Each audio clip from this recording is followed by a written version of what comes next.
nekk li gën a fas si yëglekaay ya tey taxaw seetlu bi rek mooy ñetteelu mandat wu Macky Sall validé kon ni ko gars yi waxee validé wul musul validé waaw kon nag tey bu génne wax na xamaa na kàddu yi sax mën na bett nit ñi daal sax ñëpp xam ne wax ci ginnaaw ñu dellu tamit waa États-Unis wax loolu kon nag c'est normal ñu xoolaat suñu bopp surtout Macky Sall parce que kenn wax ni si d'accord na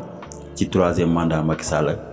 maanaam koo xam ne si bëgg na démocratie sénégalais avancé wala bëgg na Sénégal avancé ñi nga xam ne d'accord nañ ci 3e candidature yëpp mooy ñi nga xam ne seen ceeb mooy si niin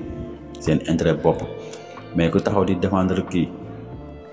3e mandat Macky Sall kooku nag ñu toog ni ko yow da na xam waxtane minal iman kooku bokk ci kon nag seen mooy xam ne li mu war a liggéey na dem keneen ñëw àggal keneen ko nag wala instant dañoo soxla suñu réew si démocratie comme nag naaskat bon kon nañu xam ne population Sénégal ñoom ànduñoo ak Macky Sall ci 3e mandat waxul nag waxagul ba léegi parce que waxoon na moom du am 3e mandat mais taxaw instant yi ni mu war a taxaw dafa war a taxaw ndax ay mois moo des élection yi mu leeral que ni man bokkum élection yi du ma bokk Sénégal nekk si jàmm ñun ñu stable waaw ak Mansour Faye moom kooku moom war woon nekk sax taxawaalu ci dëkk bi parce que kooku si liñ ko tudd dafa bëri dégg nañ ni ko buggaan ngay tudd démb affaire rapport Cour des comptes yeeg affaire force Covid 19 bi mais loolu doy na waa torop mu nekk seen taxaw seetlu di am mbégte bu baax wasalaatu wasalaam ala rasulullah